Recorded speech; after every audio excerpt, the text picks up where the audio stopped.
नमस्कार साथियों, स्वागत है आपका ऑनलाइन स्टडी ग्रुप में। आज की क्लास में सामान्य विज्ञान के अभ्यास प्रश्नों को कराया जाएगा। इन प्रश्नों की उपयोगिता यूपी ट्रिपल एससी द्वारा आयोजित पेट परीक्षा के अतिरिक्त अन्य जो प्रतियोगी परीक्षाएं होनी है उनमें समान तौर पर रहेगी, जैसे बीडीओ री एग्जाम या इसके अतिरिक्त अन्य सभी परीक्षाएं। तो चलिए प्रारंभ करते हैं। अभ्यास प्रश्न, इसमें जो सबसे पहला प्रश्न दिया है, पूछा जा रहा है कि सेल के विद्युत वाहक बल के संदर्भ में कौन सा कथन सत्य है। तो जो सबसे पहला कथन करा है कि विद्युत धारा न लेने की दिशा में सेल के ध्रुवों के बीच का जो विभवांतर है वही सेल का विद्युत वाहक बल होता है। ये पहला स्टेटमेंट बिल्कुल सही है। अगला कह रहा है कि विभवांतर को वोल्ट मीटर में नापते हैं, ये भी कथन सही है। यानी पहले प्रश्न का दोनों कथन सही है, इसलिए यहां पर आपका विकल्प सी सही हो जाएगा। कथन 1 और कथन 2 दोनों सही है। अगला देखिए, अगले प्रश्न में प्रतिरोध के संदर्भ में कथन दिए गए हैं और पूछा जा रहा है कि इन पर विचार करें। प्रश्न को पढ़ने से पहले मैं प्रतिरोध को थोड़ा क्लियर कर देना चाहता हूं। प्रतिरोध चालक का वह गुण होता है जिसके कारण उसमें प्रवाहित होने वाले आवेश के प्रवाह में अवरोध उत्पन्न होता है। यह प्रतिरोध का गुण होता है। ठीक है, अब जरा प्रश्न को पढ़िए। पहला दिया है कि किसी तार का प्रतिरोध तार की लंबाई के अनुक्रमानुपाती होता है। यह स्टेटमेंट सही है। अगला देखिए, पूछ रहा है कि तार का प्रतिरोध तार के अनुप्रस्थ काट के क्षेत्रफल के व्युत्क्रमानुपाती होता है। यह भी स्टेटमेंट सही है। अगला करा है कि प्रतिरोध ऐसी राशि है जिस पर पदार्थ की प्रकृति का कोई प्रभाव नहीं पड़ता है। यह स्टेटमेंट गलत है, क्योंकि अभी आपने प्रतिरोध की परिभाषा में यह स्पष्ट देखा था कि वो पदार्थ की प्रकृति पर आधारित होता है, यानी प्रतिरोध उस पर डिपेंडेंट होगा, क्योंकि वही तो चालक का गुण है जिसके कारण उसमें प्रवाहित होने वाली आवेश के प्रवाह में अवरोध उत्पन्न होता है। इस प्रकार प्रश्न संख्या 2 का तीसरा स्टेटमेंट गलत है। यानी प्रश्न संख्या 2 का सही जवाब क्या हो जाएगा? यहां पर आपका विकल्प ए सही हो जाएगा। पहला और दूसरा कथन सही है। अगला प्रश्न देखिए, यहां पर धातुओं और मिश्र धातुओं के प्रतिरोध के संदर्भ में कथन की सत्यता के बारे में पूछा जा रहा है।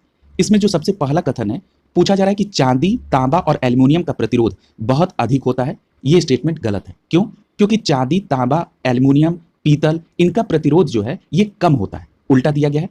और अगले स्टेटमेंट में कह रहा है कि मिश्र धातुएं जैसे नाइक्रोम या मैग्नीन, इनका प्रतिरोध बहुत कम होता है। यह भी स्टेटमेंट गलत है, क्योंकि मिश्र धातु का प्रतिरोध जो है ये अधिक होता है। ठीक है, यानी प्रश्न संख्या 3 में पहला और दूसरा दोनों स्टेटमेंट गलत है, क्योंकि ये आपस में ही एक दूसरे से बदल गए। यानी चांदी, तांबा और एल्युमिनियम का प्रतिरोध बहुत कम होता है और मिश्र धातु जैसे नाइक्रोम और मैग्नीन का प्रतिरोध बहुत अधिक होता है। ये सही होना चाहिए था। यानी प्रश्न संख्या 3 में आपका विकल्प डी सही हो जाएगा। अगला देखिए, अगला प्रश्न पूछ रहा है कि घरेलू विद्युत उपकरण किस क्रम में जुड़े होते हैं। तो आपका सही जवाब क्या होगा? समांतर क्रम में। यानी समांतर श्रेणी में जो घरेलू विद्युत उपकरण है, जैसे विद्युत बल्ब हो गया, पंखे हो गए, फ्रिज हो गया, ये किस क्रम में होते हैं? समांतर क्रम में जुड़े होते हैं। यानी प्रश्न संख्या 4 का सही जवाब क्या होगा? विकल्प बी सही हो जाएगा, समांतर क्रम। अगला प्रश्न देखिए, पूछ रहा है कि विद्युत धारा के ऊष्मीय प्रभाव के संदर्भ में कथनों पर विचार करिए। यहां कथन पढ़ने से पहले मैं विद्युत धारा के ऊष्मीय प्रभाव को स्पष्ट कर देता हूं। विद्युत धारा के प्रवाह से किसी चालक में जो ताप बढ़ने की घटना है, यही विद्युत धारा का ऊष्मीय प्रवाह कहलाता है। ठीक है, यानी जब किसी विद्युत धारा के प्रवाह से किसी चालक के ताप में जब उस वृद्धि हो जाती है, तो इसी घटना को क्या कहते हैं? विद्युत धारा का ऊष्मीय प्रभाव कहते हैं। अब स्टेटमेंट को देखिए।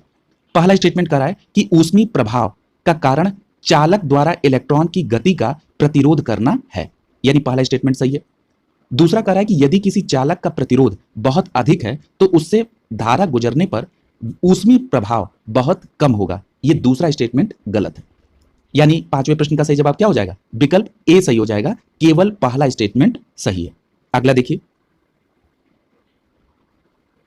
अगला प्रश्न पूछ रहा है कि विद्युत बल्ब के तंतु के संदर्भ में कथनों की सत्यता देखिए। पहला कथन कह रहा है कि ये टंगस्टन का बना होता है। तो बिल्कुल बात सही है कि विद्युत बल्ब का जो तंतु होता है वो टंगस्टन का बना होता है। और दूसरा स्टेटमेंट कह रहा है कि इसका गलनांक बहुत ज्यादा होता है। यानी यहां पर दोनों स्टेटमेंट सही है कि इसका गलनांक ज्यादा होता है। लगभग कितना होता है? 3370 डिग्री सेल्सियस। यानी आपका प्रश्न संख्या 6 का विकल्प सी सही हो जाएगा। पहला और दूसरा दोनों स्टेटमेंट सही है। अगला देखिए, प्रश्न संख्या 7 देखिए, पूछ रहा है कि निम्नलिखित कथनों पर विचार कीजिए। पहला कथन कर रहा है कि किसी चालक में धारा प्रवाहित करने पर चालक के चारों ओर चुंबकीय क्षेत्र उत्पन्न हो जाता है। यानी ये पहला स्टेटमेंट बिल्कुल सही है। और दूसरा कह रहा है कि चुंबकीय क्षेत्र का परिमाण प्रवाहित होने वाली धारा के परिमाण के अनुक्रमानुपाती होती है। ये दूसरा स्टेटमेंट भी बिल्कुल सही है। ठीक है, यानी जो चुंबकीय प्रभाव है ये धारा के परिमाण के बढ़ने से बढ़ जाती है। ठीक है, यानी यहां पर आपका दोनों स्टेटमेंट सही है। अगला देखिए, यानी प्रश्न संख्या 7 का सही जवाब क्या होगा? विकल्प सी सही हो जाएगा। अगला देखिए, पूछ रहा है कि फ्यूज के संदर्भ में कथनों की सत्यता देखिए। पहला स्टेटमेंट है कि ये टांका का नामक मिश्र धातु से बनी होती है, ये बिल्कुल सही है। अगला कह रहा है कि इसका प्रतिरोध उच्च होता है जबकि इसका गलनांक क्या होता है? कम होता है। तो ये भी स्टेटमेंट दोनों सही है। जो फ्यूज का तार लगा होता है वो क्या होता है? उसका प्रतिरोध उच्च होता है और गलनांक कम होता है। और ये क्यों लगाया जाता है कि अचानक अगर वोल्टेज में अप एंड डाउन हो तो वो क्या हो? तार फ्यूज उड़ जाए ताकि पूरे सर्किट में कोई प्रभाव न पड़े। और जो तार होता है ये टांका नामक मिश्र धातु का बना होता है। अगला देखिए, यानी यहां पर 8वें प्रश्न का विकल्प सी सही हो जाएगा। पहला और दूसरा दोनों स्टेटमेंट सही है। अगला प्रश्न देखिए, पूछ रहा है कि चुंबक के संदर्भ में कथन की सत्यता देखिए। कह रहा है कि चुंबक दो प्रकार के होते हैं, एक होता है प्राकृतिक चुंबक और दूसरा होता है विद्युत चुंबक। ये पहला स्टेटमेंट बिल्कुल सही है। अगला कह रहा है कि विद्युत चुंबक की अपेक्षा प्राकृतिक चुंबक ज्यादा शक्तिशाली होता है, ये दूसरा स्टेटमेंट गलत है। यानी प्रश्न संख्या 9 में केवल पहला स्टेटमेंट सही है, यानी विकल्प ए सही हो जाएगा आपका। अगला देखिए,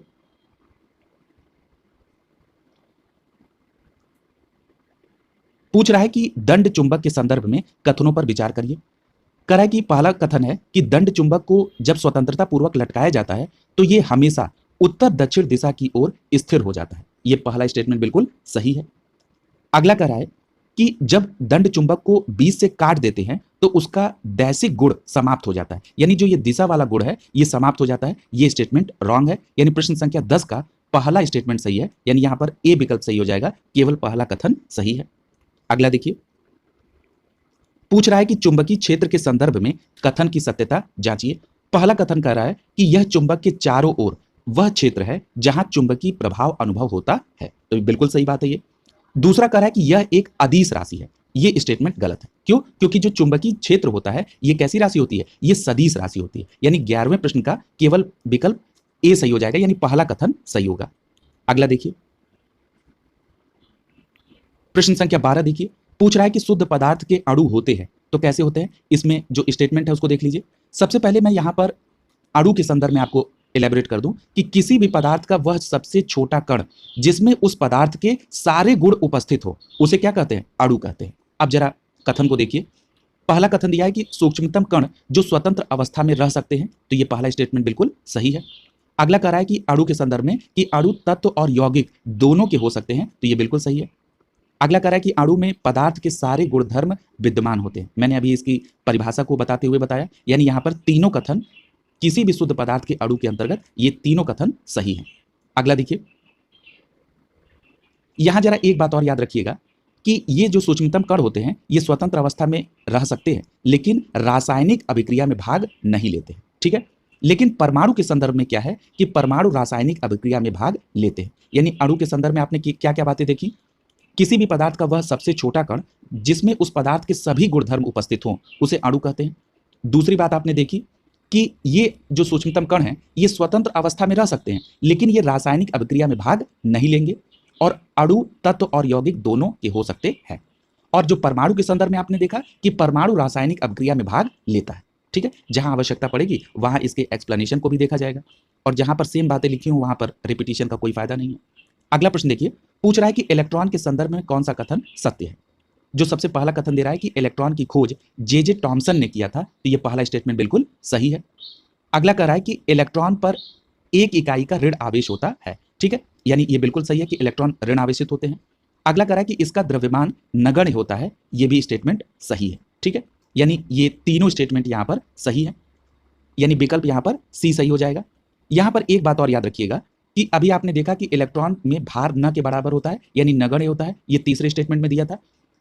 जो इसका भार है वो हाइड्रोजन के परमाणु भार के 1/1840वें भाग के बराबर होता है, ये भी बात याद रखेंगे। और एक बात और याद रखिएगा कि इलेक्ट्रॉन में 1.6 इंटू 10⁻⁻19 कूलाम का ऋणात्मक आवेश होता है, ठीक है। ऋण आवेश होता है लेकिन कितना होता है ये भी आपको जानना चाहिए। अगला देखिए, कह रहा है कि प्रोटॉन के संदर्भ में कथनों की सत्यता की जांच कीजिए।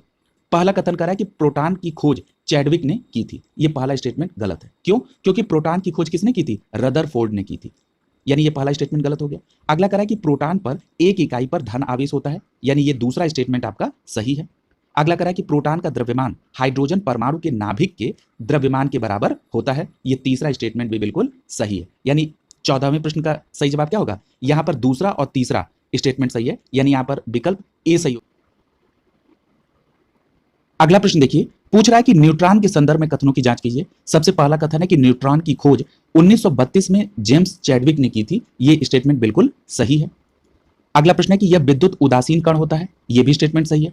और तीसरा स्टेटमेंट है कि इसका द्रव्यमान लगभग प्रोटॉन के द्रव्यमान के बराबर होता है। यह भी बात बिल्कुल सही है। यानी यहां पर 15वें प्रश्न का विकल्प कौन सा सही हो जाएगा?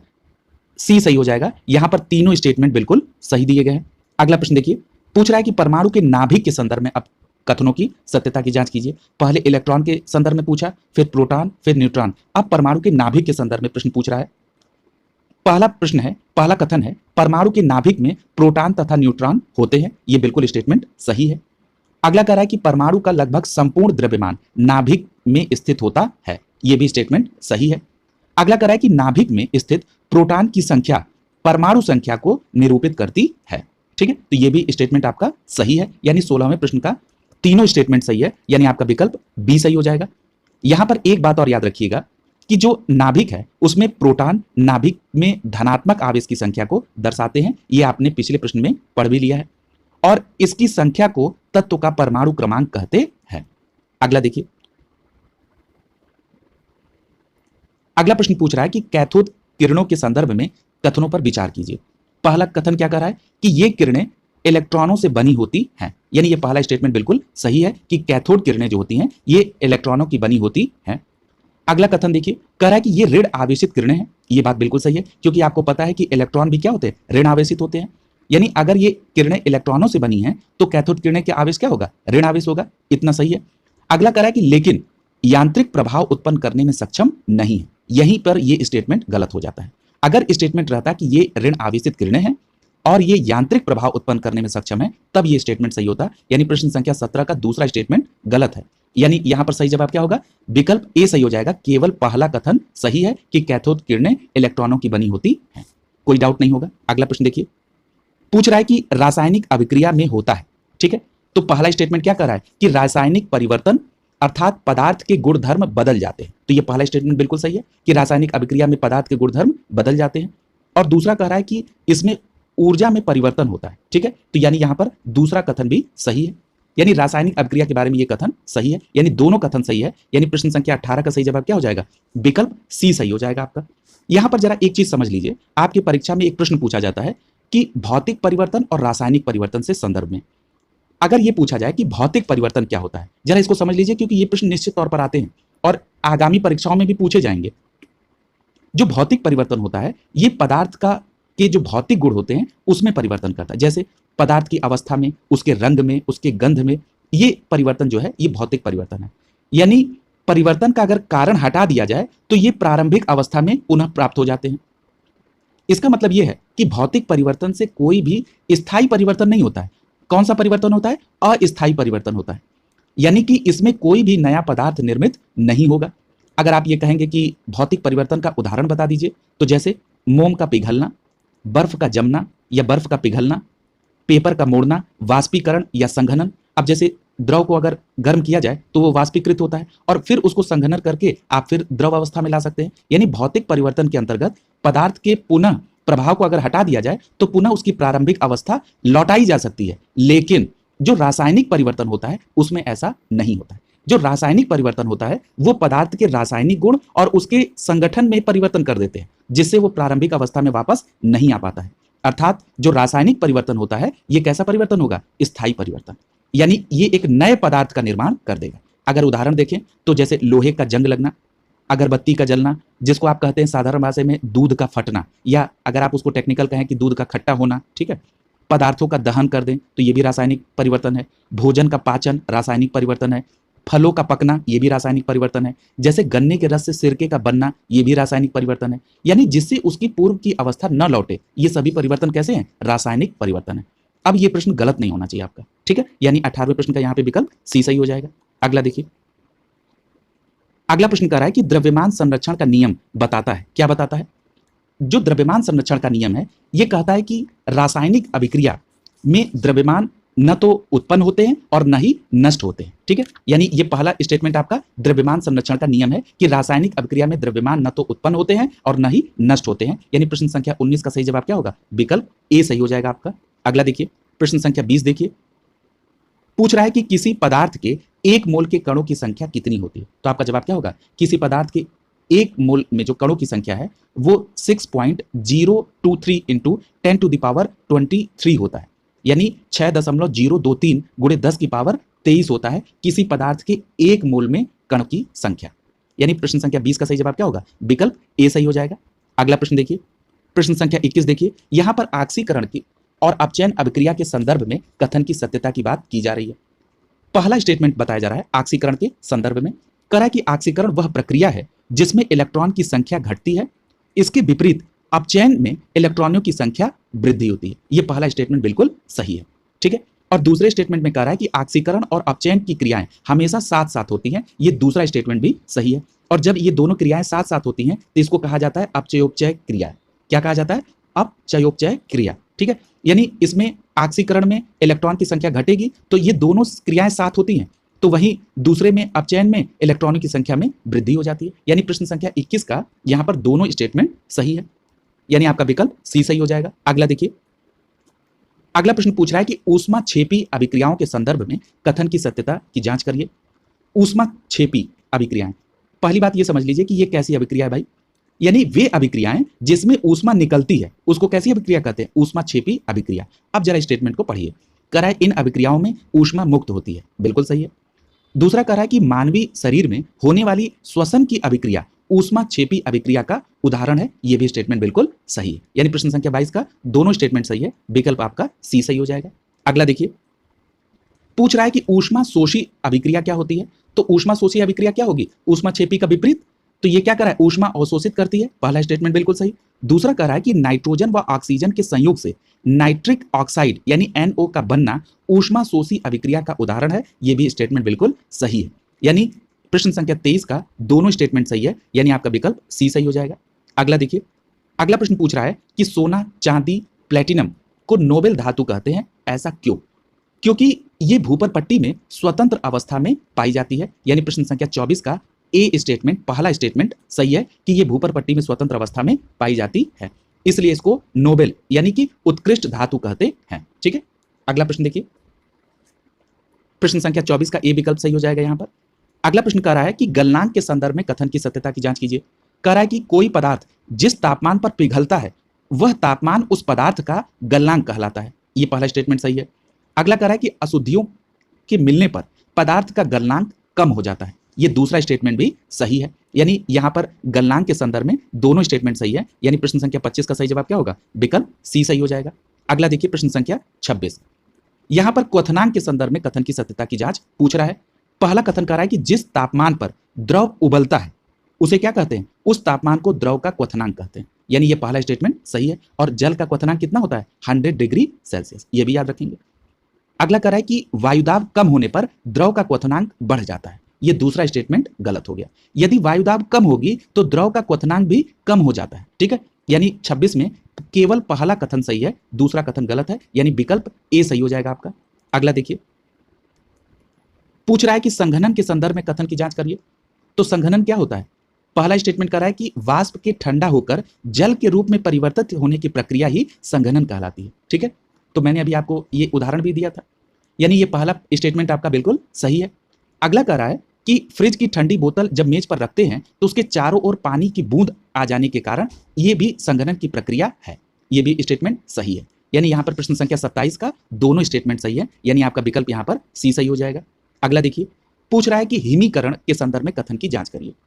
पहला कह रहा है कि ठंडा होने पर किसी द्रव के ठोस में परिवर्तित होने की प्रक्रिया ही हिमीकरण कहलाती है, तो ये बिल्कुल सही बात है। और कह रहा है कि जल का जो हिमांक है वो कितना होता है? 0 डिग्री सेल्सियस होता है। यानी हिमांक का मतलब क्या है? कि जिस ताप पर वह द्रव जमने लगे, ठीक है, तो उसको क्या कहते हैं? हिमांक कहते हैं। और जल का हिमांक कितना होता है? 0 डिग्री सेल्सियस, यानी दूसरा स्टेटमेंट भी सही है। यानी 28 प्रश्न का सही जवाब क्या होगा? कि दोनों स्टेटमेंट सही है, विकल्प यहाँ पर सी सही हो जाएगा। 29 नंबर प्रश्न देखिए, पूछ रहा है कि समुद्र जल से नमक को प्राप्त करना किस विधि द्वारा होता है? तो याद रखिएगा ये वाष्पीकरण के द्वारा होता है। प्रश्न संख्या 29 का सही जवाब क्या होगा? विकल्प ए सही हो जाएगा। समुद्र जल से नमक को प्राप्त करना वाष्पीकरण के द्वारा। अगला देखिए, अगला स्टेटमेंट पूछ रहा है कि समावयवता कार्बनिक यौगिकों का गुण है। दो यौगिक समावयवी कहलाते हैं कब? तो याद रखिएगा इसमें पहला स्टेटमेंट देख लीजिए कि अणु सूत्र समान हो लेकिन परमाणुओं की व्यवस्था असमान हो, यानी ऐसे दो या दो से अधिक यौगिक जिनके अणु सूत्र समान हो लेकिन उनके परमाणुओं की व्यवस्था भिन्न हो, उसको क्या कहते हैं? समावयवता कार्बनिक यौगिक कहते हैं। अगला यानी प्रश्न संख्या 30 का सही जवाब क्या होगा? विकल्प ए सही हो जाएगा यहां पर। अगला देखिए, पूछ रहा है कि हाइड्रोकार्बन के संदर्भ में कथनों पर विचार करिए। कह रहा है कि हाइड्रोकार्बन वे यौगिक हैं जो केवल कार्बन व हाइड्रोजन से मिलकर बने होते हैं।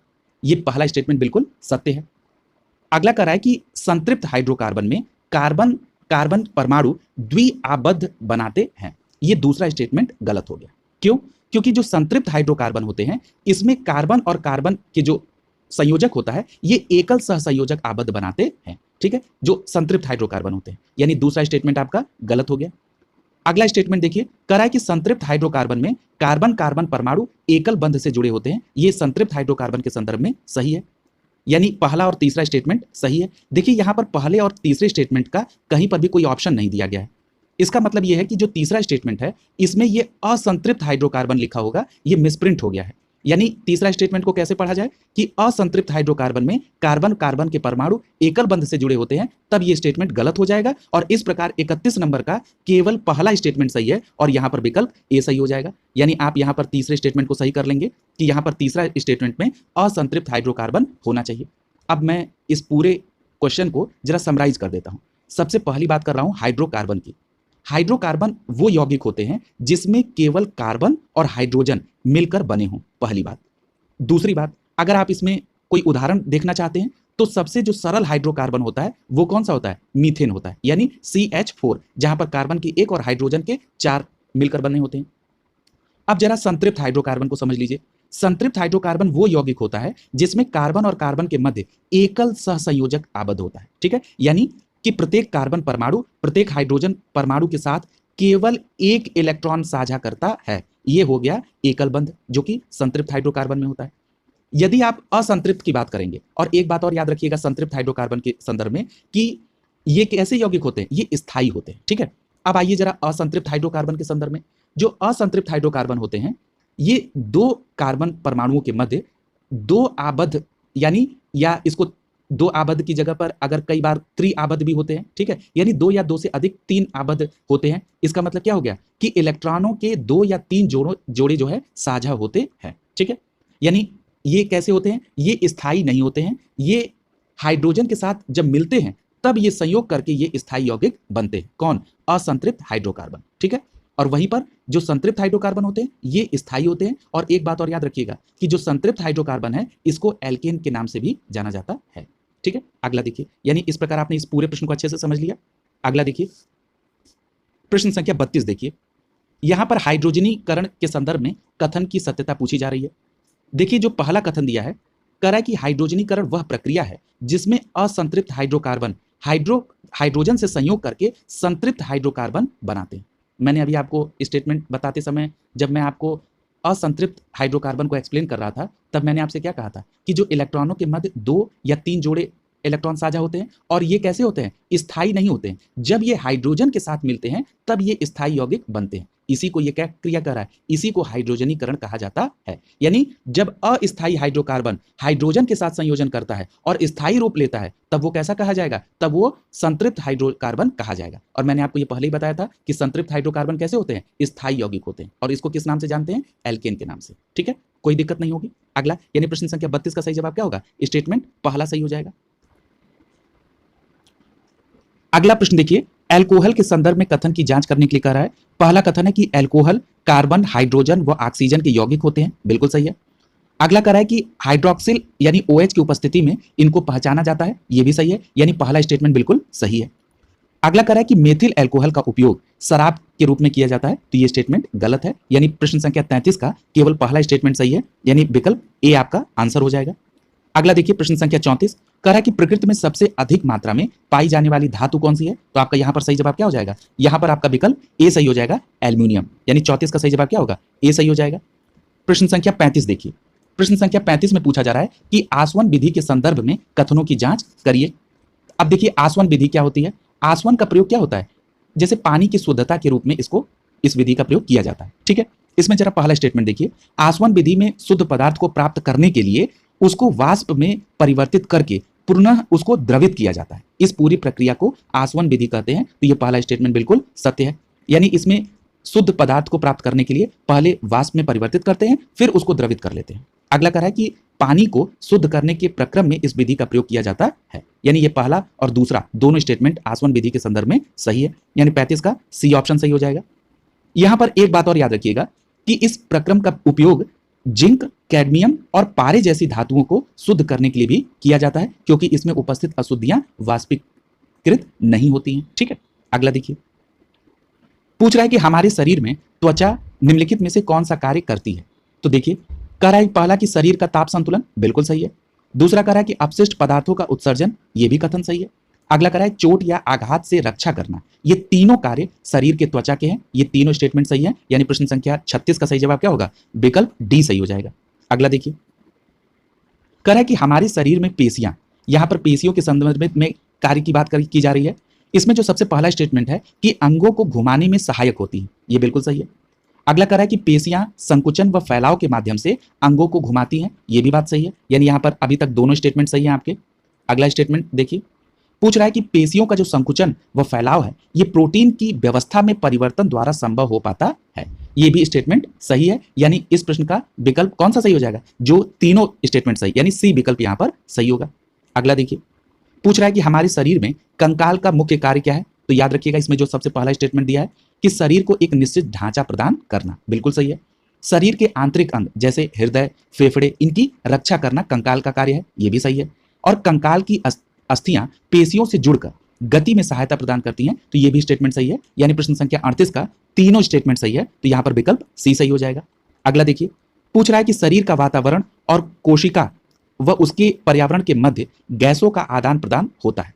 ठीक है, यानी क्या पूछ रहा है? शरीर व वातावरण तथा कोशिका व उसके पर्यावरण के मध्य गैसों का आदान प्रदान होता है, किसके द्वारा? तो आपका सही जवाब क्या होगा? श्वसन तंत्र के द्वारा। यानी 39 का यहां पर विकल्प ए सही हो जाएगा।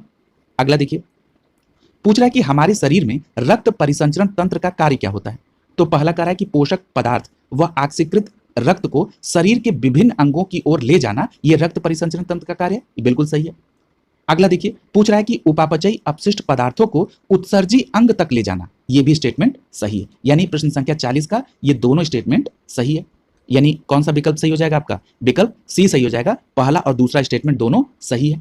ठीक है, यहां पर एक बात और याद रखिएगा, ये जो कहा जा रहा है कि जो दूसरा स्टेटमेंट कहा गया कि उपापचयी अपशिष्ट पदार्थों को उत्सर्जी अंग तक ले जाता है, तो वो कौन सा है उपापचयी अपशिष्ट पदार्थ? Carbon dioxide. ठीक है, अगला देखिए, इसमें पूछ रहा है कि मानव के उत्सर्जन अंग में कौन कौन शामिल है? तो देखिए, उत्सर्जन अंग का मतलब क्या है? जो पदार्थों को बाहर करे, जो अपशिष्ट है। यानी देखिए, इसमें क्या क्या आ जाएगा? इसमें वृक्क आ जाएगा, यानी पहला सही है, एक जोड़ी वृक्क। दूसरा है मूत्राशय, ये भी आ जाएगा। तीसरा है मूत्रवाहिनी, ये भी आ जाएगा। ठीक है, यानी यहां पर पहला, दूसरा और तीसरा तीनों सही है। एक जोड़ी वृषण ये नहीं आएगा। यानी यहां पर पहला, दूसरा और तीसरा ये तीनों जो हैं ये उत्सर्जी अंग हैं। यानी प्रश्न संख्या 41 का सही जवाब क्या होगा? विकल्प सी सही हो जाएगा। याद रखिएगा, मूत्र मार्ग भी उत्सर्जन अंग के तहत आते हैं। अगला देखिए, पूछ रहा है कि प्रोटोजोआ के संदर्भ में कथनों पर विचार करिए। ठीक है, अब जरा देखिए प्रोटोजोआ के संदर्भ में कथन क्या है। पहला कह रहा है कि ये यूकैरियोटिक एक कोशिकी जीव है, ये पहला स्टेटमेंट बिल्कुल सही है। ठीक है, यूकैरियोटिक का मतलब कि एक कोशिकी। ठीक है, यानी कह रहा है कि ये यूकैरियोटिक एक कोशिकी जीव है प्रोटोजोआ, बिल्कुल सही। अगला कह रहा है कि अमीबा, पैरामीशियम व यूग्लिना प्रोटोजोआ के अंतर्गत आते हैं, ये दूसरा स्टेटमेंट भी सही है। ठीक है, यानी अमीबा, पैरामीशियम और यूग्लिना ये सभी क्या है? प्रोटोजोआ। यानी प्रश्न संख्या 42 का सी विकल्प यहां पर सही हो जाएगा। दोनों स्टेटमेंट सही है। अगला प्रश्न देखिए, स्पंज के संदर्भ में है। पूछ रहा है कि स्पंज क्या है? तो स्पंज क्या है? स्पंज जली जीव है जिसमें ऊतकी विभेदन नहीं होता है। इसका शरीर कोशिका की एक ही परत से बना होता है। ठीक है, यानी आपका विकल्प यहां पर ए सही हो जाएगा। अगला देखिए, यानी स्पंज जो है ये मुक्त कोशिका का समूह है जो ऊतक नहीं बनाते। ठीक है, अगला प्रश्न देखिए, पूछ रहा है कि कोशिका की खोज किसने की थी, तो याद रखिएगा कोशिका की खोज किसने की थी, रॉबर्ट हुक के द्वारा की गई थी। प्रश्न संख्या 44 का सही जवाब होगा विकल्प ए। और किस सन में की थी, तो 1665 में कोशिका की खोज रॉबर्ट हुक ने की थी।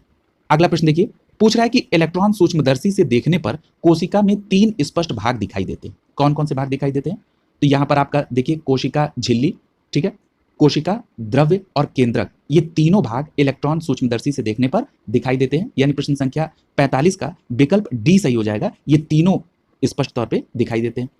अगला देखिए, पूछ रहा है कि माइटोकांड्रिया का मुख्य कार्य क्या है, तो आपका जवाब क्या होगा, माइटोकांड्रिया का कार्य क्या है, कोशिकीय श्वसन में भाग लेना। यानी प्रश्न संख्या 46 का सही जवाब क्या होगा, विकल्प ए सही होगा। यहां एक प्रश्न और बनता है, पूछा जाता है कि कोशिका का पावर हाउस किसे कहा जाता है, तब भी आपका जवाब क्या होगा, माइटोकांड्रिया। ठीक है, इन दोनों बातों को याद रखेंगे आप। प्रश्न संख्या 46 का विकल्प ए सही हो जाएगा। अगला देखिए, पूछ रहा है कि प्लास्टिड के संदर्भ में कथनों की सत्यता की जांच कीजिए। पहला कथन कर रहा है कि प्लास्टिड केवल पौधों की कोशिकाओं में पाए जाते हैं, ये पहला स्टेटमेंट बिल्कुल सत्य है। दूसरा कह रहा है कि क्लोरोप्लास्ट प्लास्टिड का ही एक प्रकार है जिसमें क्लोरोफिल पाया जाता है और ये सूर्य के प्रकाशीय ऊर्जा को रासायनिक ऊर्जा में परिवर्तित कर देता है, ये भी स्टेटमेंट सही है। यानी प्रश्न संख्या 47 का दोनों स्टेटमेंट सही है, तो आपका सही जवाब क्या हो जाएगा, विकल्प सी सही हो जाएगा यहाँ पे। ठीक है, यानी ए और बी दोनों सही है। अगला प्रश्न देखिए, पूछ रहा है कि कोशिका की आत्मघाती दस्ता किसे कहा जाता है, तो याद रखिएगा लाइसोसोम को। यानी प्रश्न संख्या 48 का सही जवाब क्या होगा, विकल्प ए सही हो जाएगा। याद रखिएगा लाइसोसोम से एक रसायन स्रावित होता है जो स्वयं कोशिका को नष्ट कर देता है, इसीलिए लाइसोसोम को आत्महत्या की थैली भी कहा जाता है। यानी प्रश्न संख्या 48 का ए सही हो जाएगा। आत्मघाती दस्ता या आत्महत्या की थैली लिखा है तो आप लाइसोसोम को सही टिक करेंगे। अगला देखिए, पूछ रहा है कि रसधानियों के संदर्भ में कथन पर विचार करिए, यानी रिक्तिकाएं क्या होती हैं। कह रहा है कि रसधानियां संग्राहक थैली होती हैं, बिल्कुल सही है। ये रसधानियां जो है संग्राहक थैली होती हैं, ये ठोस और तरल पदार्थों की, ये पहला स्टेटमेंट बिल्कुल सही है। दूसरा कह रहा है कि पौधों में रसधानियां बड़ी होती हैं जबकि जंतु कोशिकाओं में ये छोटी होती हैं, ये भी स्टेटमेंट सही है। अगला कह रहा है कि रसधानियों के कारण कोशिकाओं में स्फीति व दृढ़ता बनती है, ये भी बात सही है। ठीक है, यानी यहाँ पर तीनों कथन सही है। ये भी बात याद रखिएगा कि ये जो रसधानी या जो रिक्तिकाएं हैं ये जल की अतिरिक्त मात्रा को नियमित करती है। ठीक है, यानी प्रश्न संख्या 49 का तीनों स्टेटमेंट सही है, यानी यहाँ पर सी विकल्प आपका आंसर हो जाएगा।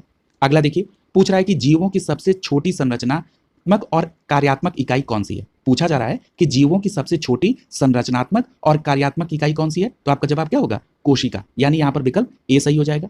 अगला देखिए, पूछ रहा है कि अर्धसूत्री विभाजन के संदर्भ में कथन पर विचार करिए। पहला कह रहा है कि यह केवल जनन कोशिकाओं में होता है, ये स्टेटमेंट बिल्कुल सही है। अगला कह रहा है कि विभाजन के फलस्वरूप गुणसूत्रों की संख्या आधी रह जाती है, ये भी बिल्कुल सही है। अगला कह रहा है कि विभाजन के फलस्वरूप 4 संतति कोशिकाएं बनती हैं, ये भी स्टेटमेंट सही है। यहां पर अर्धसूत्री विभाजन के संदर्भ में ये तीनों स्टेटमेंट सही हैं, यानी यहां पर विकल्प कौन सा सही हो जाएगा, विकल्प सी सही हो जाएगा। उपयुक्त कथन दोनों सही है। अगला देखिए, तीनों कथन सही हैं, सॉरी। अगला देखिए, पूछ रहा है कि प्रजनन के संदर्भ में कौन सा कथन सत्य है, तो जरा देखिए, कह रहा है कि प्रजनन जीवन का अनिवार्य लक्षण है, ये बिल्कुल सही है। अगला कह रहा है कि प्रजनन के द्वारा जीव अपनी संतति के माध्यम से अपना अस्तित्व बनाए रखते हैं, ये भी स्टेटमेंट सही है। ठीक है, यानी यहाँ पर दोनों स्टेटमेंट सही है। 52 का सी विकल्प सही हो जाएगा। यानी आप ये कह सकते हैं कि प्रजनन सजीव प्राणियों की एक ऐसा लक्षण है जो उनके जीवन की निरंतरता और अस्तित्व को बनाए रखने के लिए आवश्यक है। अगला प्रश्न देखिए, पूछ रहा है कि संतुलित भोजन किसे आप कहेंगे, तो ऐसा भोजन जिसमें भोजन के सभी अवयव जैसे कार्बोहाइड्रेट, प्रोटीन, वसा, खनिज, विटामिन उपस्थित हो उसको क्या कहेंगे, संतुलित भोजन कहते हैं। यानी यहाँ पर विकल्प सी सही हो जाएगा। अगला देखिए, जहां आवश्यकता पड़ेगी डिटेल करने की वहां डिटेल हो जाएगा। अगला देखिए, कह रहा है कि वे पदार्थ जो भोजन के अवयव हैं लेकिन मुख्य पोषक तत्व नहीं है, वो कौन से हैं, तो आपका सही जवाब क्या होगा, यहाँ पर विकल्प बी सही हो जाएगा, जल व रुक्ष अंश। ठीक है, ये पदार्थ भोजन के मुख्य अवयव हैं लेकिन मुख्य पोषक तत्व नहीं है। ठीक है, यानी 54 का सही जवाब क्या होगा, विकल्प बी सही हो जाएगा। अगला देखिए, अगला कह रहा है कि सत्य कथन की पहचान करिए। कह रहा है कि स्वपोषी अपना भोजन स्वयं बनाते हैं, बिल्कुल सही है। सभी हरे पौधे स्वपोषी के अंतर्गत शामिल हैं, यानी पहला स्टेटमेंट सही। दूसरा कह रहा है कि परपोषी अपने भोजन के लिए अन्य पर निर्भर रहते हैं, ये भी बिल्कुल सही है। यानी प्रश्न संख्या 55 का सी विकल्प सही हो जाएगा। ए और बी ये दोनों कथन सही है। अगला देखिए, पूछ रहा है कि निम्नलिखित कथनों पर विचार कीजिए। पहला कथन कर रहा है कि चावल, मक्का, आलू, शक्कर इत्यादि कार्बोहाइड्रेट के मुख्य स्रोत हैं, यानी पहला स्टेटमेंट बिल्कुल सही है। अगला कह रहा है कि दालें, सोयाबीन, मांस ये प्रोटीन के मुख्य स्रोत हैं, तो ये भी स्टेटमेंट सही है। अगला कह रहा है कि मूंगफली में प्रोटीन और वसा दोनों पर्याप्त मात्रा में होती हैं, तो यहां पर तीनों स्टेटमेंट सही हैं, इसलिए आपका 56 का सही जवाब क्या होगा? विकल्प डी सही हो जाएगा। अगला देखिए, पूछ रहा है कि निम्नलिखित कथनों पर विचार कीजिए। पहला स्टेटमेंट क्या कर रहा है? कह रहा है कि कार्बोहाइड्रेट हमारे शरीर में ग्लूकोज के रूप में अवशोषित होता है, तो ये भी स्टेटमेंट सही है। अगला कह रहा है कि प्रोटीन हमारे शरीर में एमिनो अम्ल के रूप में अवशोषित होता है, ये भी सही है। अगला कह रहा है कि वसा हमारे शरीर में वसी अम्लों और ग्लिसरॉल के रूप में अवशोषित होता है, तो ये भी कथन सत्य है, यानी यहाँ पर विकल्प डी सही हो जाएगा। यानी ये कह रहा है कि कार्बोहाइड्रेट, प्रोटीन और वसा जब हमारे शरीर में जाती है तो ये ब्रेक होती है, तो कार्बोहाइड्रेट ग्लूकोज के रूप में, प्रोटीन एमिनो अम्ल के रूप में, वसा वसी अम्ल और ग्लिसरॉल के रूप में अवशोषित होती है। ठीक है, यानी यहाँ पर विकल्प डी सही हो जाएगा। अगला देखिए, पूछ रहा है कि स्कर्वी रोग में क्या होता है? कल आपने जंतु विज्ञान की क्लास को देखा होगा, आज उसके प्रश्न भी हैं, तो जरा इसको कोरिलेट करने में आपको और आसानी होगी। स्कर्वी रोग में कह रहा है कि मसूड़ों में सूजन हो जाती है, ये भी सही है। और कह रहा है कि ये विटामिन सी की कमी से होता है, बिल्कुल सही है। यानी कि विटामिन सी की कमी से स्कर्वी रोग होता है और इसमें मसूड़ों में सूजन हो जाती है, ये दोनों स्टेटमेंट सही है। ठीक है, और अगर मैं ये पूछूं कि विटामिन सी का रासायनिक नाम क्या होता है, तब आपका जवाब क्या होगा? Ascorbic acid. ठीक है, ये तीनों बातें आप याद रखेंगे। 58 में सही जवाब क्या होगा? विकल्प सी सही हो जाएगा, दोनों स्टेटमेंट सही है। यहां पर एस्कॉर्बिक एसिड भी याद रखेंगे आप। अगला देखिए, पूछ रहा है कि रिकेट्स रोग के संदर्भ में कौन सा कथन सत्य है? पहला स्टेटमेंट दिया है कि विटामिन डी की कमी से होता है, तो ये पहला स्टेटमेंट क्या है? सही है। अगला कह रहा है कि इससे पीड़ित व्यक्ति की हड्डियां कमजोर हो जाती हैं, तो ये भी बात सही है। ठीक है, यानी यहां पर दोनों स्टेटमेंट 59 का सही है, इस प्रकार आपका विकल्प सी सही हो जाएगा। अब जरा इसके बारे में कल मैंने कुछ चर्चा की थी आपसे, मैं जरा देखूं कि आपको वो याद है कि नहीं, और जिन्होंने उस क्लास को नहीं देखा है वो इस क्लास को खत्म करने के बाद उसको देख लेंगे, तो उनका रिवीजन हो जाएगा। यहां मैं अगर आपसे ये पूछूं कि ये जो रिकेट्स रोग होता है, ये मैंने आपको बताया था कि ये बच्चों में होता है, तो मैं ये पूछ रहा हूं कि विटामिन डी की कमी से वयस्क में कौन सा रोग होता है? तो आपका जवाब क्या होगा? ऑस्टियोमलेशिया रोग। ठीक है, याद आ गया होगा। अगला देखिए, अगर मैं ये पूछूं कि विटामिन डी का रासायनिक नाम क्या है, तब आपका जवाब क्या होगा? कैल्सीफेरॉल। ठीक है, इतनी बात आप विटामिन डी के संदर्भ में याद रखेंगे। विटामिन किसी भी परीक्षा में बहुत इंपॉर्टेंट टॉपिक होते हैं। अगला देखिए, पूछ रहा है कि रतौंधी के संदर्भ में कथन की सत्यता की जांच कीजिए। तो क्या होगा कि रतौंधी जो है, कह रहा है कि विटामिन बी की कमी से होता है, ये पहला स्टेटमेंट गलत हो गया। क्यों? क्योंकि विटामिन ए की कमी से रतौंधी रोग होता है। ठीक है, यानी पहला स्टेटमेंट गलत हो गया। दूसरा कह रहा है कि इससे पीड़ित व्यक्ति को अंधेरे या कम प्रकाश में दिखाई नहीं देता है, ये रतौंधी के संदर्भ में ये स्टेटमेंट सही है, यानी प्रश्न संख्या 60 का दूसरा स्टेटमेंट सही है, इसलिए विकल्प बी आपका आंसर हो जाएगा, केवल दूसरा कथन सत्य है। अगला देखिए, पूछ रहा है कि बेरी बेरी के संदर्भ में कथन की सत्यता देखिए। कह रहा है कि बेरी बेरी रोग विटामिन B1 की कमी से होता है। ठीक है, यहां पर पहला स्टेटमेंट आपका क्या है? सही है। दूसरा कह रहा है कि इस रोग में व्यक्ति के शरीर में कमजोरी आ जाती है, तो ये भी स्टेटमेंट आपका सही है। अगर मैं एक प्रश्न यहां ये पूछ लूं जिसकी चर्चा हुई थी कि विटामिन B1 का रासायनिक नाम क्या है, तो आपका जवाब क्या होगा? थायमीन। ठीक है, क्या है? थायमीन। यहां पर विकल्प सी सही हो जाएगा। अगला देखिए, पूछ रहा है कि सजीव और निर्जीव के बीच में विभाजक रेखा क्या होती है, तो आपका सही जवाब क्या होगा? यहां पर स्टेटमेंट पहला देखिए, पूछ रहा है, कह रहा है कि सजीव कुछ निश्चित जैविक प्रक्रम यथा पाचन, श्वसन और उत्सर्जन करते हैं, जबकि निर्जीव नहीं करते। ठीक है, यानी यह पहला स्टेटमेंट ही क्या है? सही है। यानी कि 62 का सही जवाब क्या होगा? विकल्प ए सही हो जाएगा। यानी कि जो सजीव वस्तुएं हैं वो जीवन की कुछ प्रक्रियाएं संपन्न करते हैं, जैसे भोजन करना, सांस लेना, वृद्धि, प्रजनन, ये सभी क्या है? सजीव वस्तुएं करते हैं, और निर्जीव वस्तुएं ये नहीं करते हैं। ठीक है, यही पूछा जा रहा था। अगला देखिए, पूछ रहा है कि मेरेस्मस रोग के संदर्भ में कथन की सत्यता की जांच करिए। जो पहला कथन कर रहा है कि मेरेस्मस रोग सभी पोषक तत्वों की कमी के कारण होता है, सामान्यतः 1 माह में से 3 वर्ष तक के बच्चों को ये पीड़ित होते हैं, तो ये स्टेटमेंट सही है। और याद रखिएगा, जब मैं आपको जंतु विज्ञान की क्लास में प्रोटीन को एक्सप्लेन कर रहा था, तो मैंने बताया था कि मुख्य रूप से प्रोटीन की कमी से मेरेस्मस और क्वासियोरकर ये 2 रोग होते हैं। ठीक है, तो ये प्रोटीन के अलावा अन्य सभी पोषक तत्वों की कमी से ये रोग होते हैं। ठीक है, और मैंने आपको ये बताया था कि इसके ये विकास का अभाव, बच्चों का पतला दुबला होना, ढीली चमड़ी और धसी हुई आंखें इसका मुख्य लक्षण होती है। ठीक है, यानी यहां पर प्रश्न संख्या 63 का दोनों स्टेटमेंट मेरेस्मस रोग के संदर्भ में सही है। अगला देखिए, पूछ रहा है कि घेंघा रोग होता है, तो घेंघा रोग किसके कारण? आयोडीन की कमी के कारण होता है, यानी यहां पर विकल्प ए सही हो जाएगा।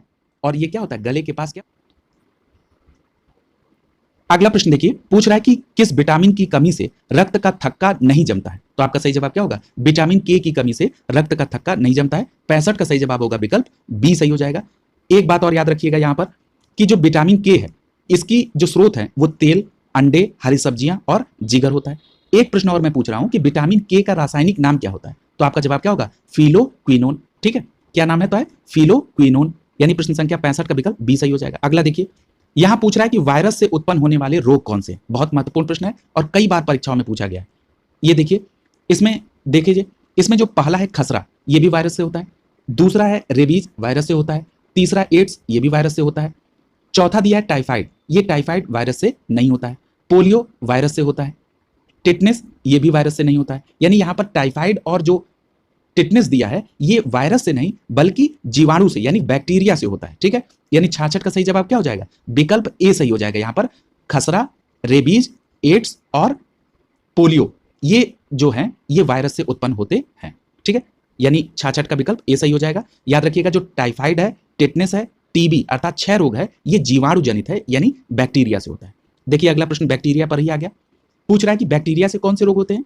तो यहां पर देखिए कौन कौन से विकल्प है। डिप्थीरिया बैक्टीरिया से होता है। निमोनिया बैक्टीरिया से। तपेदिक अर्थात जिसको आप क्षय रोग कहते हैं, टीबी कहते हैं, ये भी बैक्टीरिया से। टाइफाइड किससे होता है? बैक्टीरिया से। हैजा बैक्टीरिया से।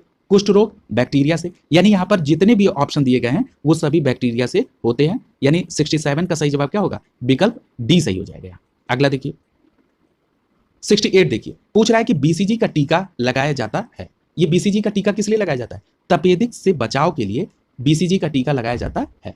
अगर मैं ये पूछूं कि बीसीजी का फुल फॉर्म क्या होता है, तब आपका जवाब क्या होगा? तो बीसीजी का मतलब है बैसिलस कैलमेट ग्यूरिन। क्या होता है? Bacillus Calmette Guérin. ठीक है, ये बीसीजी का फुल फॉर्म होता है और ये तपेदिक से बचाव के लिए लगाया जाता है। 68 का सही जवाब होगा विकल्प ए।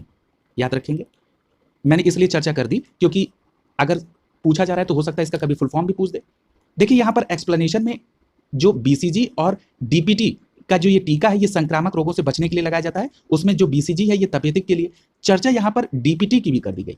तो जरा डीपीटी क्या होता है भाई? डीपीटी में पहला डी जो होता है इसका मतलब होता है डिप्थीरिया और पी का मतलब पर्टुसिस और जो टी है इसका मतलब होता है टिटनेस। यानी डिप्थीरिया, पर्टुसिस और टिटनेस, इसके लिए टीका लगाया जाता है डीपीटी का। और एक बात याद रखिएगा, ये जो मैं पर्टुसिस शब्द का इस्तेमाल कर रहा हूं इसका जो सामान्य भाषा में अर्थ जो उपयोग होता है वो है काली खांसी। ठीक है, क्लियर है? अगला देखिए, अगला प्रश्न देखिए, पूछ रहा है कि पोलियो बीमारी के संदर्भ में कौन सा कथन सही है। तो इसमें जो सबसे पहला कथन है, पूछ रहा है कि पोलियो विषाणु जनित बीमारी है। यह स्टेटमेंट बिल्कुल सही है। अभी आपने पढ़ा था कि विषाणु का मतलब क्या है? वायरस जनित बीमारी है, यह बिल्कुल सही है। अगला कह रहा है कि इस रोग में विषाणु गंदे स्थानों पर पाए जाते हैं तथा संदूषित खाद्य और जल के माध्यम से फैलते हैं, यानी ये दूसरा स्टेटमेंट भी पोलियो के संदर्भ में सही है। अगला कह रहा है कि यह विषाणु केंद्रीय तंत्रिका तंत्र को प्रभावित करते हैं, यह भी स्टेटमेंट सही है। यानी 69 का विकल्प सी सही हो जाएगा। ये पोलियो के संदर्भ में तीनों स्टेटमेंट सही है। अगला देखिए, यहां एक बात और याद रखिएगा कि ये विषाणु जो है ये केंद्रीय नाड़ी तंत्र को आक्रमण करते हैं, यानी कि तंत्रिका तंत्र पर, और साथ ही साथ रीढ़ की हड्डी और आंत की कोशिकाओं को भी नष्ट कर देते हैं। अगला प्रश्न देखिए, पूछ रहा है कि एड्स के संदर्भ में कथनों पर विचार करिए। जो सबसे पहला कथन है, एड्स वायरस के द्वारा उत्पन्न होता है, यह पहला स्टेटमेंट बिल्कुल सही है। अगला पूछ रहा है कि LAV और STLV3 का पता सर्वप्रथम अमेरिकी डॉक्टर माइकल गोल्फेव ने लगाया था, यह स्टेटमेंट गलत है। ये जो नाम दिए गए हैं ये HIV एड्स के क्या है? वायरस है। ठीक है, अगला देखिए, पूछ रहा है कि ये रोग असुरक्षित यौन संबंध, रक्तदान और संक्रमित सुइयों के इस्तेमाल से फैलता है। तो तीसरा स्टेटमेंट बिल्कुल सही है, यानी 70 का पहला और तीसरा स्टेटमेंट सही है। यहां पर विकल्प सी कह रहा है और मैं कह रहा हूं कि विकल्प बी सही होगा, पहला और दूसरा। अब देखिए आधार क्या है। यदि यह पूछा जाता कि HIV एड्स का पता सबसे पहले किसने लगाया, तो 1981 में माइकल गॉटलिव ने सबसे पहले एड्स का पता लगाया था। ये कौन थे? अमेरिकी थे। तो अगर ये पूछता कि सबसे पहले अमेरिकी कौन थे जिन्होंने एड्स का पता लगाया था, तब जवाब होता माइकल गॉटलिव।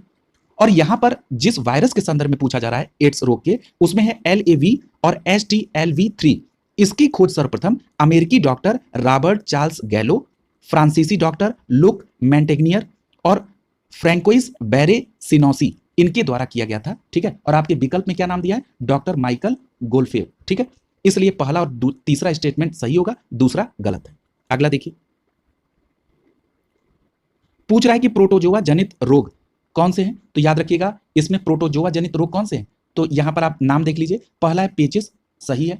दूसरा है मलेरिया, ये भी सही है। तीसरा है निद्रा रोग, ये भी सही है। यहां पर जो चौथा है फाइलेरिया, ये प्रोटोजोआ से जनित नहीं है, यानी 71 का सही जवाब क्या होगा? विकल्प बी सही हो जाएगा। पेचिस, मलेरिया और निद्रा रोग ये तीनों प्रोटोजोआ से होने वाले रोग हैं। और ये जो फाइलेरिया है इसको हाथी पांव के नाम से भी जानते हैं। ये निमेटोड्स द्वारा उत्पन्न होने वाला रोग है। अगला देखिए, पूछ रहा है कि कवक से उत्पन्न होने वाले रोग कौन से हैं? तो यहां पर आपका सही जवाब क्या हो जाएगा? दाद खाज कवक से होता है, बिल्कुल सही है। गंजापन कवक से, एथलीट फूट कवक से, दमा, दमा भी किससे होता है? ये भी कवक से, यानी आपका 72 का यहां पर विकल्प सी सही हो जाएगा। उपयुक्त सभी, यानी सी विकल्प यहां पर सही हो जाएगा। अगला प्रश्न है, पूछा जा रहा है कि जन्म के समय बच्चे को कौन सा टीका लगाया जाता है? तो आपका सही जवाब क्या होगा? बीसीजी का टीका जन्म के समय बच्चे को लगाया जाता है। मैंने आपको यह बताया था कि बीसीजी का टीका किसमें अभी आपने पढ़ा था? तपेदिक रोग से बचाव के लिए पढ़ा था, यानी आपका विकल्प यहां पर ए सही हो जाएगा। अगला देखिए, पूछ रहा है कि ट्रिपल एंटीजन वैक्सीन क्या है? तो मैंने अभी आपको अभी पिछले विकल्प में भी दिया गया था, और मैंने पहले भी जब एक्सप्लेनेशन में आया था तो मैंने बताया था डीपीटी टीके का जिक्र किया था, यानी डिप्थीरिया, पर्टुसिस और टेटनस, यानी यहां पर पहला विकल्प सही हो जाएगा। और मैंने आपसे कहा था कि ये जो पर्टुसिस है, यानी कुकुर खांसी, काली खांसी की बात की जा रही है, ये जो है ये ट्रिपल एंटीजन वैक्सीन है, यानी यहां पर 74 का विकल्प ए सही हो जाएगा। डिप्थीरिया, कुकुर खांसी और टेटनस। अगला देखिए, पूछ रहा है कि नगर पालिकाओं व निगमों द्वारा जल उपचार किया जाता है, किसके द्वारा? तो आपका सही जवाब क्या होगा? जल में क्लोरीन डालकर जल की अशुद्धियों को दूर किया जाता है, यानी जल का उपचार किया जाता है। 75 का सही जवाब क्या होगा? विकल्प ए सही हो जाएगा। अगला देखिए, पूछ रहा है कि निम्नलिखित में से कौन सा कथन सही सुमेलित नहीं है? पहला कह रहा है कि श्वसन तंत्र गैसों के विनिमय को कहते हैं, बिल्कुल सही है। अगला कह रहा है परिसंचरण तंत्र, इसमें रक्त द्वारा पाचित भोज्य पदार्थ व गैसों का परिवहन होता है, बिल्कुल सही है। अगला कह रहा है कि उत्सर्जन तंत्र उत्सर्जी वज्र पदार्थों को शरीर में अवशोषित करते हैं, ये गलत है, ये तो बाहर निकालने का काम करते हैं, यानी 76 का सही जवाब क्या होगा? विकल्प सी, ये स्टेटमेंट सही नहीं है। अगला देख लीजिए, पाचन तंत्र ये ग्लूकोज के अणु का CO2 और H2O में विखंडन करते हैं, ये भी बात सही है, यानी पाचन तंत्र क्या करते हैं? हमारे भोजन के पाचन के लिए सहायक होते हैं। अगला, यानी 76 का सी आंसर होगा। अगला देखिए, पूछ रहा है कि निम्नलिखित में से कौन सा सही सुमेलित नहीं है? पहला कह रहा है कि कार्बोहाइड्रेट शरीर को ऊर्जा प्रदान करता है, बिल्कुल सही है। दूसरा कह रहा है कि प्रोटीन शारीरिक वृद्धि और टूट फूट की मरम्मत करता है। कल की क्लास जिसको याद होगी, मैंने ये आपसे कहा था, ये प्रोटीन को मैंने एक्सप्लेन करते हुए एक्सप्लेनेशन में अपने दिया था, और देखिए आज इस प्रश्न के स्टेटमेंट में ये आ गया है। इसलिए मैं कहता हूं कि जहां पर भी आवश्यकता लगेगी वहां मैं एक्सप्लेन करूंगा, अनावश्यक एक्सप्लेन नहीं करता हूं, क्योंकि बहुत ज्यादा अनावश्यक तथ्यों को भी देना ठीक नहीं है। उन्हीं तथ्यों को देखना ठीक है जो परीक्षा के उपयोगी है। ठीक, यानी दूसरा स्टेटमेंट भी आपका सही हो गया। तीसरा कह रहा है कि वसा शरीर के तापक्रम का नियंत्रण करती है, यह भी कल आपने पढ़ा था, यह भी सही है। अगला कह रहा है कि खनिज व विटामिन कार्बोहाइड्रेट के अभाव में ऊर्जा देता है, ये गलत है। ये जो खनिज और विटामिन हैं ये पोषक तत्व होते हैं जिनके अभाव में कई सारे रोग आपने पढ़े हैं। ठीक है, यानी 77 का सही जवाब क्या होगा? विकल्प डी सही हो जाएगा। अगला प्रश्न देखिए, पूछ रहा है कि कौन सा सही सुमेलित नहीं है? इसमें सबसे पहला हैजा रोग दिया है, पूछ रहा है किसके द्वारा होता है? तो याद रखिएगा, विब्रियो कॉलेरी एक जीवाणु होता है जिससे हैजा रोग होता है। दूसरा दिया टाइफाइड, टाइफाइड किसके द्वारा होता है? साल्मोनेला टाइफी नामक जीवाणु से, यानी ये दोनों सही है। अगला देखिए, अगला दे रहा है मलेरिया, मलेरिया किससे होता है?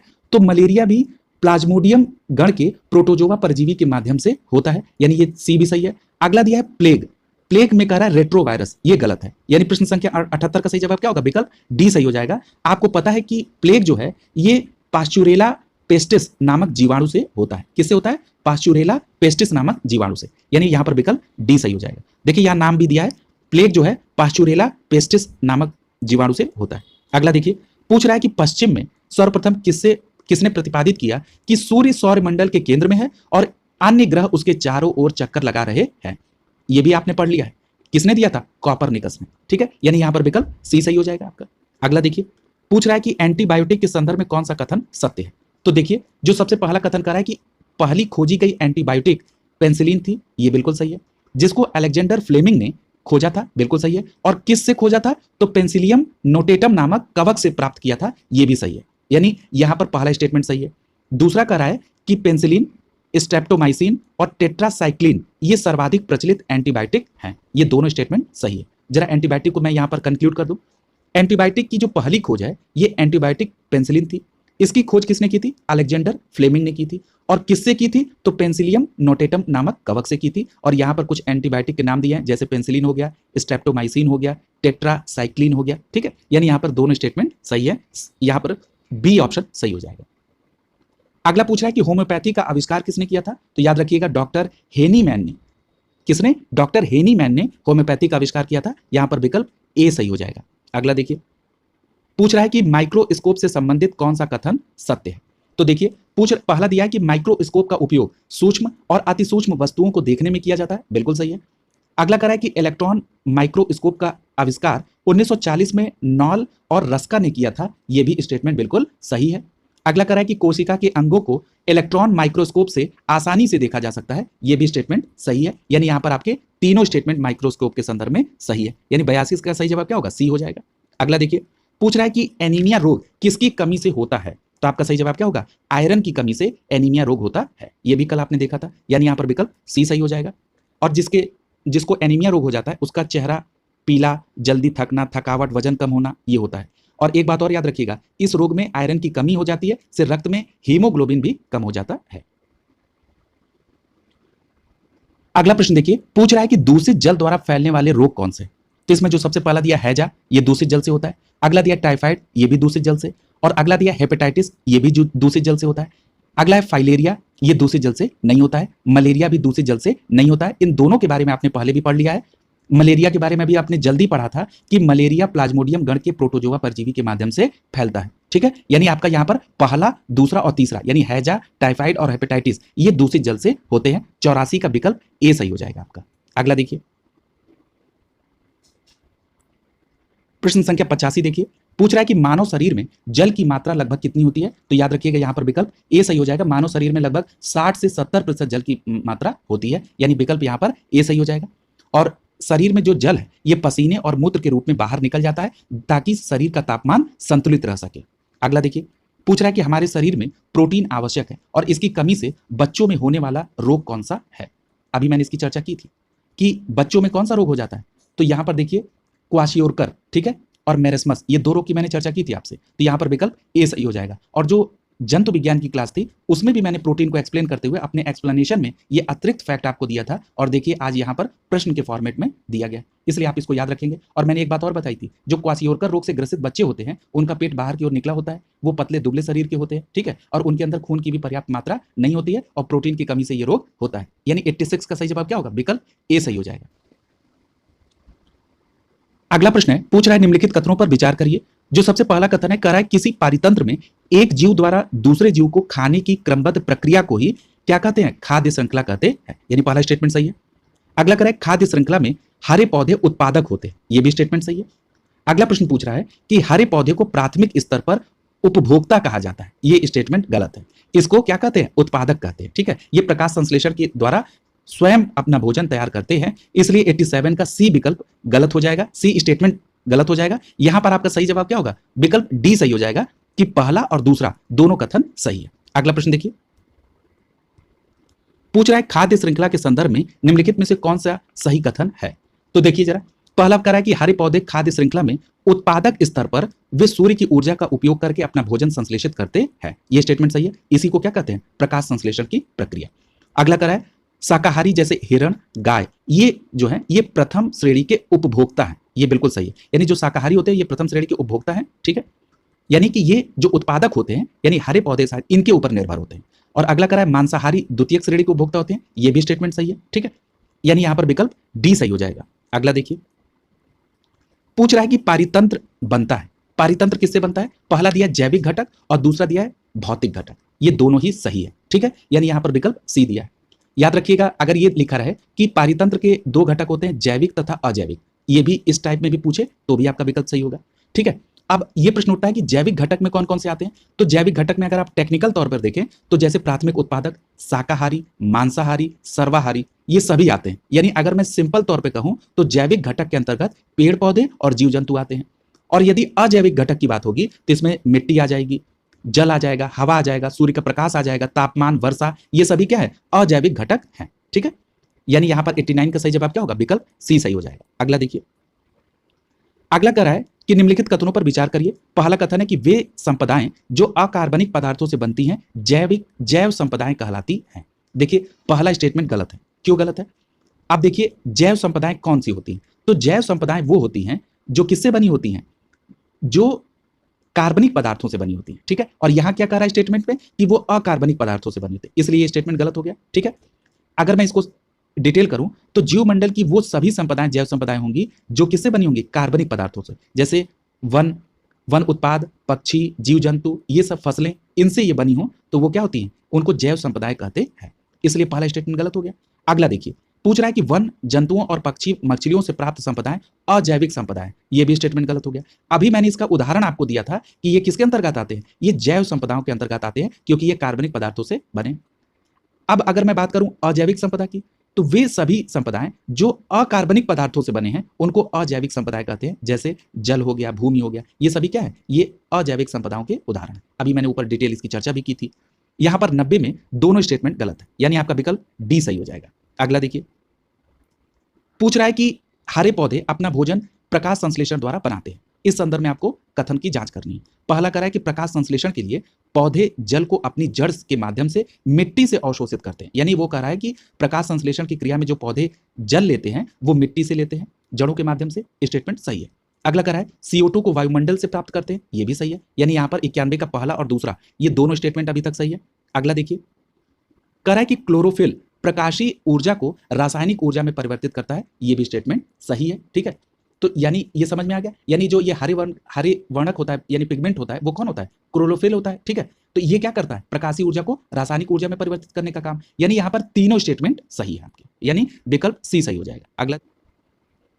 अगला प्रश्न देखिए, पूछ रहा है कवकों के संदर्भ में कथनों पर विचार करिए। पहला कह रहा है कि कवकों में कोशिका भित्ति पाई जाती है लेकिन वे अपना भोजन नहीं बना पाते। ये स्टेटमेंट सही है। आप जरा पिछली क्लास को याद रखिए, मैंने आपसे ये कहा था कि जो कोशिका भित्ति होती है यानी सेल वॉल होती है, इसी के आधार पर पादप और जंतु कोशिका के बीच में विभेद होता है। मैंने आपसे ये बताया था कि जो पादप कोशिकाएं होती हैं उसमें कोशिका भित्ति पाई जाती है और जंतु कोशिका में कोशिका भित्ति का अभाव होता है। ठीक, यानी आप ये समझ जाएंगे कि जिसमें कोशिका भित्ति है वो पादप श्रेणी में आएगा। यहां कवक के संदर्भ में थोड़ी सी यहां पर विभिन्नता है। क्या? कि कवक में कोशिका भित्ति तो पाई जाती है लेकिन ये अपना भोजन स्वयं नहीं बना पाते, जबकि पादप तो अपना स्वयं भोजन बना लेते हैं। ये भोजन क्यों नहीं बना पाते हैं? क्योंकि इसमें क्लोरोफिल नहीं होता है। ठीक है, अब ये देखिए, ये पहला स्टेटमेंट सही है। अगला कह रहा है कि कवक विषम पोषी होते हैं। ये भी स्टेटमेंट बिल्कुल सही है। विषम पोषी होते हैं मतलब ये अपने भोजन के लिए दूसरे पौधों पर निर्भर होते हैं। ठीक है, यानी यहां पर दोनों स्टेटमेंट आपके सही है, यानी सी विकल्प आपका सही है। और अगर उदाहरण देखना हो तो देखिए, जिसमें वो हरे पौधे जो कि क्लोरोफिल नहीं होता है तो अपना भोजन तैयार नहीं कर पाएंगे। इसके उदाहरण कौन कौन से हैं? कुकुरमुत्ता, कवक यानी फंगस और खमीर। ठीक है, इसके बारे में भी आप याद रखेंगे इन उदाहरणों को भी। अगला देखिए, पूछ रहा है कि उद्दीपन के संदर्भ में कौन सा कथन सत्य है। तो जरा देखिए, पहला कथन कह रहा है कि सभी सजीव बाह्य वातावरण के प्रति अनुक्रिया व्यक्त करते हैं। बिल्कुल सही बात है। जितने सजीव हैं वो बाहरी वातावरण के हिसाब से अपनी अनुक्रिया व्यक्त करेंगे। अगला कह रहा है कि मानव में उद्दीपन के प्रति अनुक्रिया के लिए तंत्रिका तंत्र और पेशियां होती हैं। ये भी स्टेटमेंट सही है। अगला कह रहा है कि पौधे जल की मात्रा को कम या ज्यादा करके वातावरण के प्रति अनुक्रिया व्यक्त करते हैं। ये भी स्टेटमेंट बिल्कुल सही है। यानी यहां पर विकल्प तीनों यहां पर स्टेटमेंट सही है, विकल्प डी सही हो जाएगा। ठीक है, अगला देख लीजिए। अगला प्रश्न कह रहा है कि जलीय पौधे पानी में प्लवन करते हैं। ठीक है, अब इसके संदर्भ में स्टेटमेंट है। पहला कह रहा है कि प्लवन करने के लिए उसमें एक विशेष प्रकार के ऊतक पाए जाते हैं जिसको क्या कहते हैं? एरेनकाइमा कहते हैं। यानी कि जो जलीय पौधे हैं ये तैरने के लिए इनके पास एक आवश्यक जो ऊतक है, ठीक है, वो कौन सा ऊतक होता है? उसी को एरेनकाइमा कहते हैं। ठीक है, क्लियर हो गया। अगला देखिए, कह रहा है कि जो जलीय पौधे होते हैं इनको पानी में तैरने की आवश्यकता होती है क्योंकि पत्तियां सूर्य के प्रकाश में प्रकाश संश्लेषण कर पाती हैं। यानी 94 का दोनों स्टेटमेंट सही है कि जो जलीय पौधे होते हैं ये प्लवन करने यानी तैरने के लिए आवश्यक होते हैं। क्यों? क्योंकि ये सूर्य के प्रकाश से प्रकाश संश्लेषण कर पाए। और दूसरी बात कि इनके तैरने के लिए इसमें एक विशेष प्रकार के ऊतक पाए जाते हैं जिसको एरेनकाइमा कहते हैं। यानी यहाँ पर दोनों स्टेटमेंट आपका सही है। अगला प्रश्न देखिए, पूछ रहा है कि अनुकूलन क्या है, यानी अनुकूलन के संदर्भ में कथन की जांच करिए। जो पहला कथन कर रहा है कि अनुकूलन सजीवों के अंग की संरचना व संगठन में पर्यावरण के अनुकूल बदलाव है। यानी क्या कर रहा है? कह रहा है कि अनुकूलन वो बदलाव है जो अपने पर्यावरण के अनुसार सजीव अपने अंग की संरचना और संगठन में परिवर्तन कर लें। ठीक है, इसको क्या कहते हैं? अनुकूलन कहते हैं। तो ये बात बिल्कुल सही है, पहला स्टेटमेंट सही है। अगला कह रहा है कि मरुस्थलीय पौधे की पत्तियां कांटे में तब्दील हो जाती हैं, ये अनुकूलन का बेहतर उदाहरण है। बिल्कुल सही है। यानी अनुकूलन का मतलब अभी आपने पढ़ा कि सजीव अपने अंग की संरचना और संगठन में पर्यावरण के आधार पर जैसा पर्यावरण हो उस प्रकार से अपने आप को अगर बदल ले तो उसी को क्या कहते हैं, अनुकूलन। और मरुस्थल जो पौधे हैं अपनी पत्तियों को कांटे नुमा कर लेते हैं ताकि जल का नुकसान न हो पाए ज्यादा, इसलिए ये अनुकूलन का बेहतर उदाहरण है। यानी 95 का आपका यहां पर दोनों स्टेटमेंट सही है, विकल्प सी आपका आंसर हो जाएगा। अगला देखिए, पूछ रहा है कि ऊंट के शरीर जो मरुस्थल में रहने के लिए उपयुक्त होता है क्योंकि उसमें क्या होता है, तो इसमें गद्दीदार व चौड़े पैर होते हैं, सही है। कुबड़ का होना, ये भी सही है। पानी संग्रह करने के लिए थैली का होना, ये तीनों ऐसे कारण हैं जिसके लिए वो मरुस्थल में रहने के लिए उपयुक्त है, यानी 96 का विकल्प डी सही हो जाएगा। अगला देखिए, अगला प्रश्न पूछ रहा है कि वायुमंडल में सर्वाधिक मात्रा में पाई जाने वाली गैस कौन सी है, तो आपका सही जवाब क्या होगा, नाइट्रोजन वायुमंडल में पाई जाने वाली सर्वाधिक मात्रा में ये गैस होती है, यानी विकल्प ए सही हो जाएगा 97 का। यहां पर नाइट्रोजन के संदर्भ में कुछ बातें और याद रखिएगा कि नाइट्रोजन ऑक्सीजन की दहन क्रिया को नियंत्रित में करती है या नियंत्रण में रखती है। दूसरी बात नाइट्रोजन के संदर्भ में कि नाइट्रोजन पौधों के पोषण के लिए अनिवार्य तत्व होता है। तीसरी बात कि कुछ प्राकृतिक प्रक्रियाओं में वायुमंडलीय नाइट्रोजन घुलनशील नाइट्रेट में बदल जाते हैं और घुलनशील नाइट्रेट को पौधे अपनी जड़ों के माध्यम से अवशोषित करते हैं। ठीक है, ये बातें आप नाइट्रोजन के संदर्भ में याद रखेंगे और ये भी याद रखेंगे कि वायुमंडल में सर्वाधिक मात्रा में नाइट्रोजन गैस पाई जाती है। अगला देखिए, पूछ रहा है कि वातावरण में ऑक्सीजन व कार्बन डाइऑक्साइड का संतुलन होता है, किसके द्वारा होता है, तो इसमें सबसे पहला दिया है पौधे CO2 का उपयोग करके प्रकाश संश्लेषण की क्रिया संपन्न करते हैं और बदले में ऑक्सीजन मुक्त करते हैं। इस प्रकार वातावरण में ऑक्सीजन और कार्बन डाइऑक्साइड का संतुलन होता है। पहला स्टेटमेंट बिल्कुल सही है। अगला कह रहा है कि जंतु ऑक्सीजन का उपयोग करके कार्बन डाइऑक्साइड मुक्त करते हैं, ये भी एक संतुलन है ताकि ये कार्बन डाइऑक्साइड पौधों को मिल सके और जंतु पौधों द्वारा छोड़ी गई ऑक्सीजन को ग्रहण करते हैं। ठीक है, यानी ये दोनों स्टेटमेंट आपके सही है। ठीक है, यानी 98 का विकल्प क्या सही हो जाएगा, सी सही हो जाएगा। अगला देखिए, पूछ रहा है कि वायुमंडल में जलवाष्प के संदर्भ में ये स्टेटमेंट की सत्यता की जांच करिए। पहला कह रहा है कि बादल, कोहरा, धुंध इत्यादि के लिए उत्तरदायी होता है, बिल्कुल सही। यानी जो वायुमंडल में जलवाष्प होता है ये बादल, कोहरा और धुंध के लिए उत्तरदायी है, बिल्कुल सही है। अगला कह रहा है कि जलवाष्प ग्रीन हाउस इफेक्ट द्वारा पैदा करती है और ग्लोबल वार्मिंग के लिए उत्तरदायी है, ये बिल्कुल सही है। यानी जलवाष्प से ग्रीन हाउस गैस इफेक्ट पैदा होती है और ये ग्लोबल वार्मिंग के लिए उत्तरदायी है, यानी वायुमंडल में जलवाष्प के संदर्भ में ये दोनों स्टेटमेंट सही है। ठीक है, यानी यहाँ पर 99 का सही जवाब क्या होगा, सी विकल्प यहाँ पर सही हो जाएगा। अगला प्रश्न देखिए, पूछ रहा है कि वायुमंडल में ऑक्सीजन कितने प्रतिशत भरती है। अभी आपने देखा कि सबसे ज्यादा क्या रहता है, नाइट्रोजन लगभग 78%। यहां पूछ रहा है ऑक्सीजन, तो आपका सही जवाब क्या होगा, 21%। यानी 100 का सही जवाब क्या होगा, विकल्प बी। ये वायुमंडल का लगभग 1/5 भाग ऑक्सीजन का होता है, यानी प्रतिशत में देखेंगे तो 21%। ठीक है, यानी यहां पर विकल्प बी सही हो जाएगा। ठीक है, इस प्रकार जो सामान्य विज्ञान का था प्रश्नों की श्रृंखला, ये 100 प्रश्नों की श्रृंखला आज कंप्लीट हो गई। 100 प्रश्नों की श्रृंखला कल और दी जाएगी। इस प्रकार जो सामान्य विज्ञान से संबंधित जो महत्वपूर्ण प्रश्न है, जो परीक्षा उपयोगी है, उनको विस्तृत व्याख्या के साथ आपको दिया जाएगा। आप लगातार जो भी क्लासेस मिल रही हैं उनको कंप्लीट करते चलें, रिवीजन करते चलें, ताकि जब भी परीक्षा का समय आए उसके पहले आपकी तैयारी कंप्लीट हो सके, आप बिल्कुल कॉन्फिडेंट हो सके कि हम परीक्षा के लिए तैयार हैं। शुभकामनाओं के साथ आप सभी का बहुत बहुत धन्यवाद।